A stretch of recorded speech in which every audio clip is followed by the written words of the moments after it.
ఈ వీడియోలో మనం భగవద్గీత అధ్యాయము 3 శ్లోకము 10ను పరిశీలిద్దాం. ఈ శ్లోకంలో శ్రీకృష్ణుడు సృష్టి యొక్క ఒక మూల సూత్రాన్ని మనకు వివరిస్తున్నారు. సృష్టికర్తయైన ప్రజాపతి అంటే బ్రహ్మదేవుడు సృష్టి ఆరంభంలో మానవులను యజ్ఞములతో పాటు సృష్టించారని చెబుతున్నారు. ఇది చాలా లోతైన విషయం. ఆయన కేవలం జీవులను సృష్టించి వదిలేయలేదు. వారు ఎలా ఆనందంగా శాంతిగా సమృద్ధిగా జీవించాలో అనే మార్గాన్ని కూడా చూపించారు. ఆ మార్గమే యజ్ఞం. ఇక్కడ యజ్ఞమంటే కేవలం నిప్పులో నెయ్యి వేయడం లేదా పెద్ద పెద్ద హోమాలు చేయడం మాత్రమే కాదు. యజ్ఞమంటే ఒక త్యాగభావన, ఒకరికొకరు సహాయం చేసుకోవడం, మన విధులను నిస్వార్థంగా నిర్వర్తించడం, ప్రకృతితో కలిసి జీవించడం.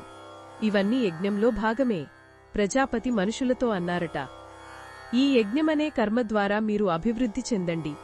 మీ కోరికలన్నీ తీర్చే కామధేనువు ఇదే. అంటే మీ కోరికలను తీర్చే దివ్యమైన ఆవు ఈ యజ్ఞమే అని.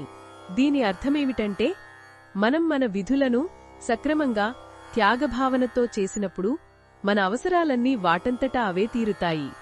ఉదాహరణకు, ఒక రైతు విత్తనాలను భూమికి యజ్ఞంగా సమర్పిస్తాడు. భూమి తిరిగి పంటను ప్రసాదిస్తుంది.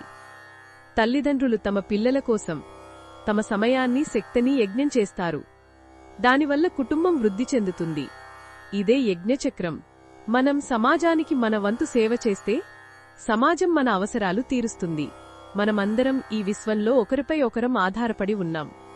ఈ పరస్పర ఆధారపడటమే యజ్ఞసూత్రం. మనం పొందేదానికంటే ఎక్కువగా ఇవ్వడానికి ప్రయత్నించినప్పుడు మన జీవితం ఒక కామధేనువులా మారుతుంది.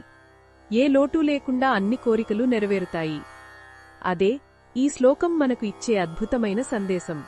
మన ప్రతిరోజు, ప్రతి పని, ప్రతి సంబంధాన్ని ఒక యజ్ఞంగా భావిద్దాం. ప్రతిఫలం ఆశించకుండా మన ధర్మాన్ని నిర్వర్తిద్దాం.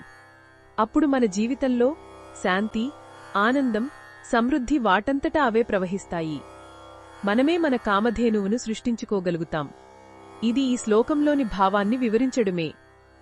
మరిన్ని భగవద్గీత శ్లోకాల అర్థాన్ని తెలుసుకోవాలంటే మా తదుపరి వీడియోలను తప్పకుండా చూడండి.